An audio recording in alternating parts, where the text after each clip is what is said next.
very good morning and welcome to the Breakfast News here on Rajya Sabha TV, where we get you the top stories. Let's start with the headlines.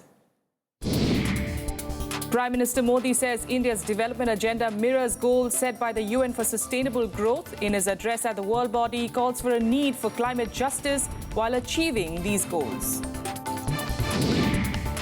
Prime Minister to host G4 leaders later today as India, along with Brazil, Germany and Japan, look for support for their positions in the United Nations Security Council. Nepal summons the Indian envoy, seeks clarification on whether India has imposed restrictions on trade with the Himalayan nation as hundreds of cargo trucks are halted at the Indo-Nepal border.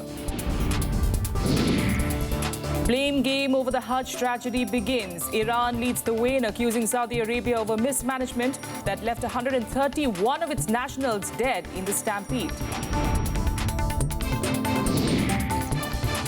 And FIFA President Sepp Blatter under criminal investigation by Swiss officials over illegitimate transactions to European football chief Michel Platini.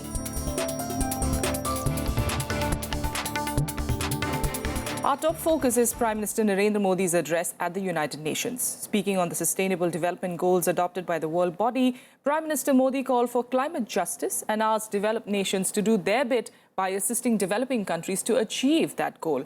Modi also made a strong pitch for reforms in the UNSC. Here's a detailed report. Prime Minister Narendra Modi invoking Mahatma Gandhi ahead of his speech at the UN. In his address soon after the UN adopted the Sustainable Development Goals for 2030, Modi made a strong pitch for reforms in the powerful world body. सुरक्षा परिषद समेत संयुक्त राष्ट्र में भी सुधार अनिवार्य है ताकि इसकी विश्वसनीयता तथा औचित्य बना रह सके। साथ ही व्यापक प्रतिनिधित्व के द्वारा हम अपने उद्देश्यों की प्राप्ति अधिक प्रभावी रूप से कर सकेंगे। The 193-member General Assembly adopted the new development agenda after years of intense negotiations. The Prime Minister said that India's development agenda mirrored the goals set by the UN. Bharat के लोगों के लिए ये संतोष का विषय है कि भारत ने विकास का जो मार्ग चुना है उसके और यूएन द्वारा प्रस्तावित सस्टेनेबल डेवलपमेंट गोल्स के बीच बहुत सारी समानताएं हैं। भारत आजाद हुआ तब से गरीबी से मुक्ति पाने का सपना हम सब ने संजोया है। हमने गरीबों को सशक्त बनाकर गरीबी को पराजित करने का मार्ग चुना है। The Prime Minister gave a detailed blueprint of India's development agenda. हमारी योजनाएं महत्वाकांक्षी और उद्देश्यपूर्ण है।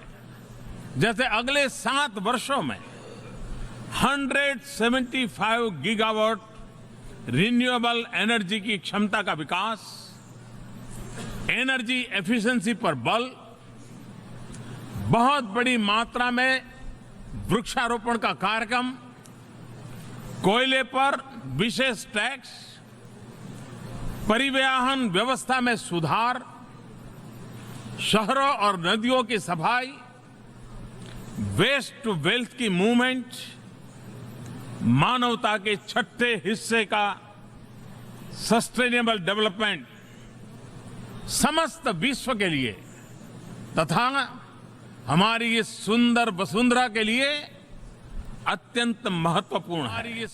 As part of the 2030 goals, Modi also underlined the need for ensuring climate justice while pursuing these targets. सबका साझा संकल्प है कि विश्व शांतिपूर्ण हो,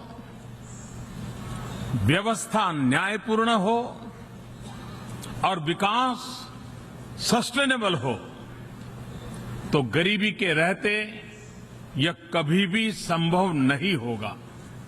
इसलिए गरीबी को मिटाना यह हम सबका पवित्र दायित्व है। Narendra Modi discussed toilets to terrorism on the sidelines of the United Nations Sustainable Development Summit today.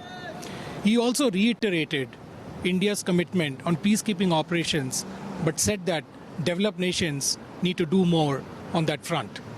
With camera person Shudipto, Sujit Rajan in New York.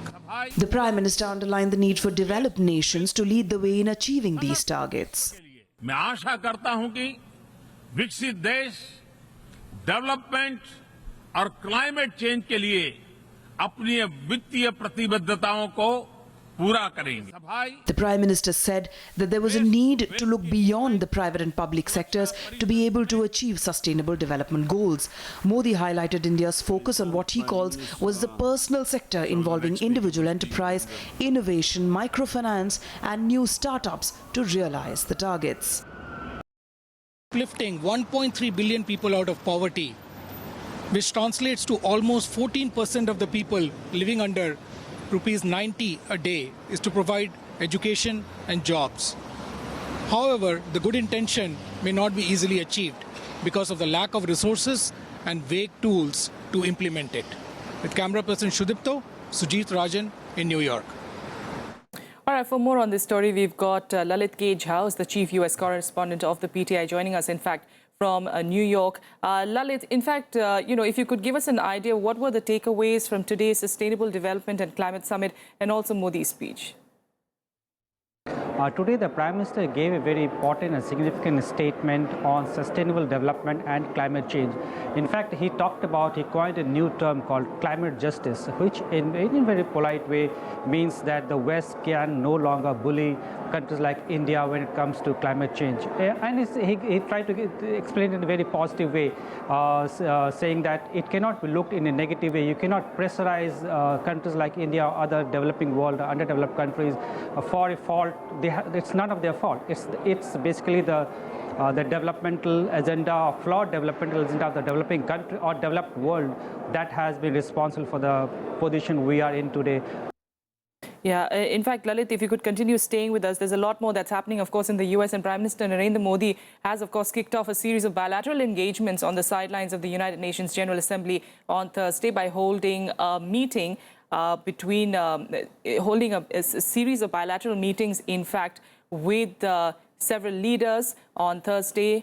In fact, if you could, taking you through, he's, of course, meeting Bangladesh Prime Minister Sheikh Hasina, who reiterated support for India's bid for a permanent seat in the Security Council.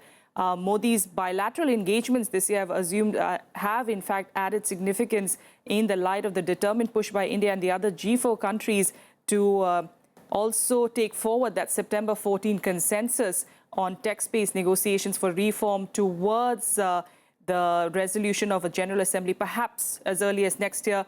Before his address to the United Nations Sustainable Development Summit, Prime Minister Modi also held bilateral talks with the King Abdullah II of Jordan. He also talked and touched upon the subject of growing menace of the Islamic State and the need to follow a comprehensive convention on global terrorism.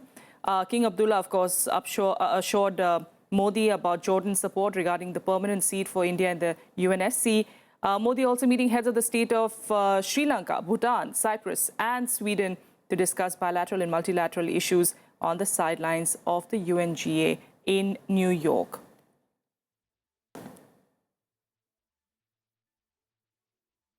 All right, still with us, of course, we've got Lalit Jha in New York. Lalit, could you give us an idea what was the major headway that Prime Minister Modi made in those bilateral talks?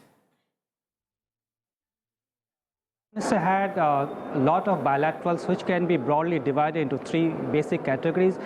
He had one category with the multilateral organizations like the World Bank and the United Nations Secretary General, where he spoke about the developmental agenda and the reforms in the international bodies where India can have a much larger say. And secondly, he had with neighboring countries like Bangladesh or Sri Lanka, where he tried to strengthen further, improve further the relationship India has with the neighboring countries. And finally, his new policy of Look West, developing close relationship with the countries in the Middle East. He had a bilateral talk and meeting with the King of Jordan.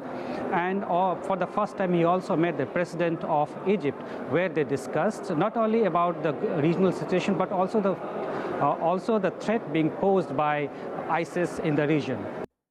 That's right. Lalit, stay with us. We're also looking ahead to what the day, of course, is panning out to be. Prime Minister Modi will be hosting a key summit, in fact, of G4 leaders on, the sidelines of that UNGA, bringing together the heads of 4 countries, making a determined push in the UN 70th year for expansion of the permanent seats in the Security Council. The meeting scheduled on the 26th of September, of course, is the first ever summit of the G4 since 2004 and takes place days after the 69th session of the UN adopted a text on which negotiations for the Security Council reforms will continue. The G4 summit will bring together Brazilian President Dilma Rousseff, German Chancellor Angela Merkel, and Japanese Prime Minister Shinzo Abe.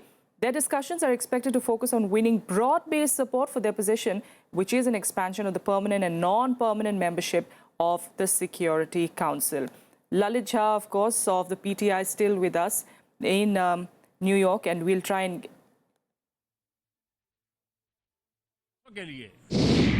से 1965 के बाद से अब हम 2015 में बैठे हैं, लेकिन एक भी कतई सुधार नहीं हुआ है, कतई विस्तार नहीं हुआ है। तो ये अब सबको लगने लगा है कि अब 2015 की जो सुरक्षा परिषद है वो 1945 की जो जियोपॉलिटिकल रियलिटीज हैं उनका आईना, उनका प्रतिबिंब नहीं हो सकती है। उसमें सुधार आना आवश्यक है, उसमें विस्तार आना आवश्यक है। Like I said, Lalit Jha still with us there from New York. Lalit, what are the expectations that we are having, of course, from that G4 summit? Tomorrow, India is hosting very important summit of the G4 leaders, which includes Brazil, Germany, and Japan. In addition to India, they are meeting for the first time after 10 years. The focus of the meeting would be how to push forward or accelerate the pace of reforms of the UN Security Council, which has now picked up some pace after the September confirmation of the UN text, negotiating text. All right, Lalit Jha joining us there from New York. Thanks so much for joining us with those details. Meanwhile, of course, Pakistan has complained to the UN Security Council that India is planning to build a wall along the LOC. India, of course, not responding to this yet, saying they will respond or give a reply only after the UN responds to it. This coming on the sidelines, of course, in fact, at a time when the UN chief, Ban Ki-moon, is in fact urging India and Pakistan to meet on the sidelines of the UNGA. Take a look. Arriving to an enthusiastic welcome in New York, Prime Minister Narendra Modi looking to swing Silicon Valley. Saturday and Sunday will see him wooing the global IT giants. Much of his pitch will feature the Digital India program. The 4.5 lakh crore project aims to create the IT-empowered Indian citizenry and put the delivery of all public services on the digital highway. We require investment, we require technology, and which is the country which has both? United States. So certainly the Prime Minister's visit can be a very important stepping stone towards influencing US investors to look at India more positively. In California, the Prime Minister will meet Sundar Pichai, the Indian-born CEO of Google, Tim Cook, the CEO of Apple, among other top IT leaders. Modi will also jointly address a town hall meeting with Mark Zuckerberg, the founder of Facebook. So what he is planning, or maybe planning in his current visit, is that he is going to attract more number of companies to start their branches in India, and also help the overall Digital India campaign. Solar power is another big-ticket item on Prime Minister's agenda.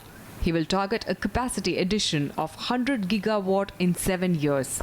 Also on the agenda is a visit to Tesla Motors facility in Palo Alto, California. Tesla created a buzz when it unveiled wall-mounted lithium-ion rechargeable 10 kilowatt solar-powered batteries this year. India gets solar radiation for 300 to 330 days, but has struggled to find a suitable storage solution to expand off-grid use of solar power.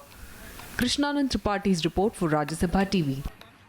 All right, well, Prime Minister Modi is, of course, going on with his engagements there in the US, heading to Silicon Valley. Pakistan, of course, bringing up the drama there at the UNGA, accusing India of building, of plans to, in fact, build a wall along the LOC. The UN yet to respond to it, which, of course, India is waiting for.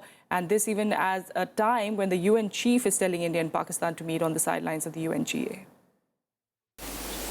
The war of words between India and Pakistan that began since the cancellation of the NSA-level talks has reached the UNSC now.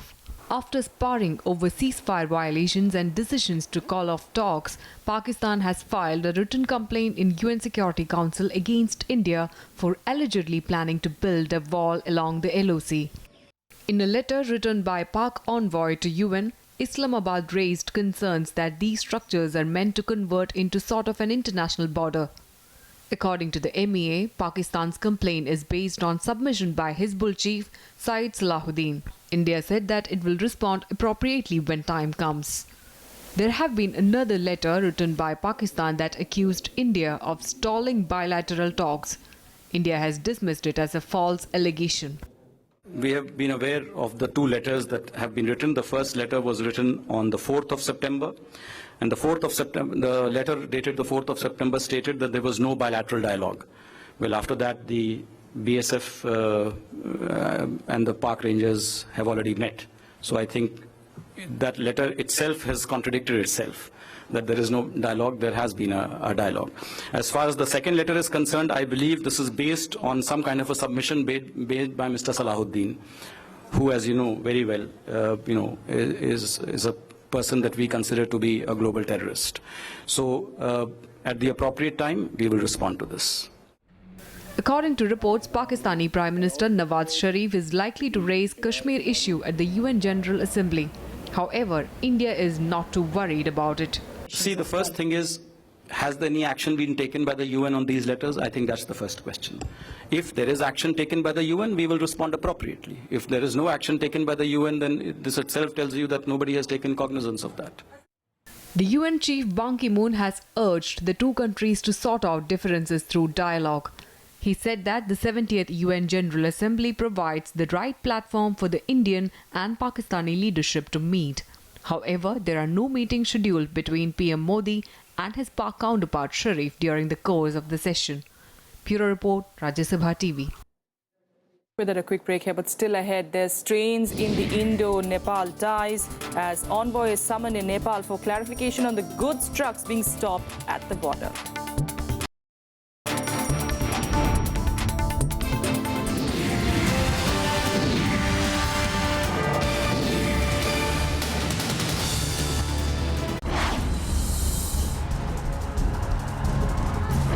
The poll juggernaut rolls out in Bihar. Modi's NDA takes on Nitish's Grand Alliance. Who will win this most important election battle since 2014? Watch Verdict 2015, Monday through Saturday on Rajya Sabha television.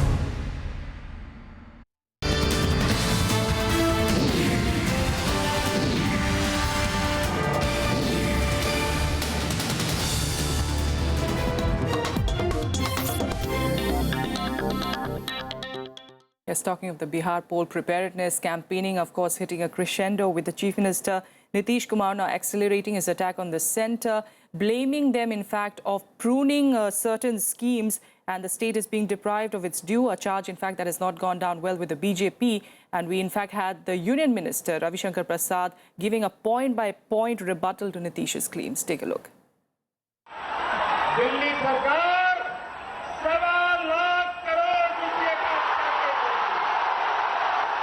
Letters are flying between Patna and New Delhi over Prime Minister Narendra Modi's 1.25 lakh crore rupees package for Bihar. On Thursday, a fourth letter was dispatched by Nitish Kumar to Union Finance Minister Arun Jaitley. In his letter, the Bihar Chief Minister claimed that the Prime Minister was selling a well-conceived myth to Bihar. Nitish pointed out that some of the ambitious projects mentioned in the package need land, but the onus for that has been left to the state government, which made it non-feasible. You are reasonable in assuming that state will provide land for all projects you have proposed, but fail to appreciate the fine point regarding additional financial burden on a poor state like Bihar. The BJP was quick to react to Nitish's letter. Union Minister Ravi Shankar Prasad made a point-by-point rebuttal to the Chief Minister's claims. He also quoted sources to drive home his point. 12-13 में 17,452 करोड़ रुपए के पूंजी निवेश का प्रस्ताव आया था। 17,452 करोड़। अगले साल वो घटकर 6,059 करोड़ रह गया, 6059 करोड़। नीतीश जी, एक साल में इतनी गिरावट कहां से आ गई कि 3 गुना पूंजी निवेश के प्रस्ताव कम हो गए। नीतीश जी, इसका सोर्स है Bihar economic survey 13-14। Exchanges between the JDU and the BJP have been going on for a month now. It was started with a letter by Finance Minister Arun Jaitley on August 28th. The letter contained details of the financial package for Bihar. On September 4th, Nitish Kumar responded, to which Jaitley responded on September 9th. Bureau Report, Rajya Sabha Television.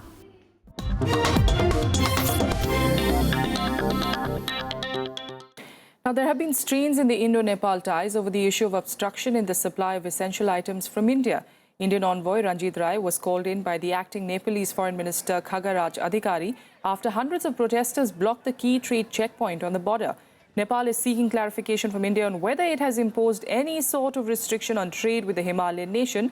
Rai informed the Nepalese leader, though, that the obstruction was due to unrest and protests on the Nepalese side by sections of their own people. Nepal has assured that there would not be any security concerns inside the Nepalese territory for the vehicles. Earlier in the day, India, in fact, asked Nepal to address the underlying causes of the continuing unrest credibly and effectively. The Madhesi community has intensified agitation demanding amendments in the new constitution that divides the country into 7 federal provinces. आंदोलनकारियों के बैठने के कारण हम यहाँ से कोई भी आवागमन नहीं करा पा रहे हैं। सारी ट्रैफिक बंद है और इस पर हम कड़ी नजर रखेंगे। नेपाल सरकार पूरे मदेशियों के नेपाली नहीं समझ रही है।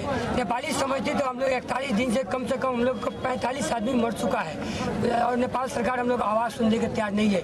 इसीलिए संयुक्त लोकतांत्रिक मधेसी मोर्चा ने केंद्रीय स्तर में निर्णय किया कि आज से हम लोग नाकाबंदी करेंगे और यहाँ पर नो माइंस एरिया में हम लोग बैठेंगे। यही दरमियान हम लोग नो माइंस एरिया में आज धरना दिए हैं और काठमांडू को भूखा पानी बंद करेंगे। International news in Iran has reacted with immense anger at the Saudi authorities' mismanagement at the Hajj pilgrimage, resulting in the worst tragedy in 25 years.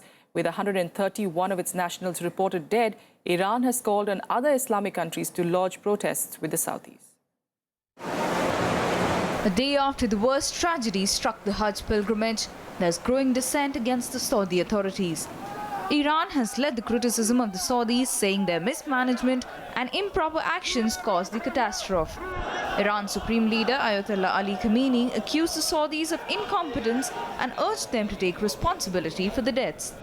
نشون داده آل سعود در این چند سال اخیر، حالا هم مسئله ششم ذی‌حجه چند سال قبل و همین مسئله جر صغیر و هم مسئله امسال، نشون میده که آل سعود به هیچ وجه قادر به اداره مراسم با این عظمت که در خود نام اسلام باشه نیستش. فقط جهان اسلام و کنفرانس اسلامی برای این فکر بکنه.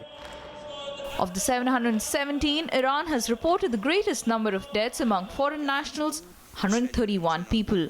A number of Iranian pilgrims are still reportedly missing. Iran has declared 3 days of national mourning. Protesters were seen marching in Tehran, shouting slogans against Saudi Arabia's ruling Al Saud family. کشورهای اسلامی راستی مراجعه کنند به دادگاه بین الملل. تکلیف این مطلب ببینن چیست؟ چرا این همه کشتار؟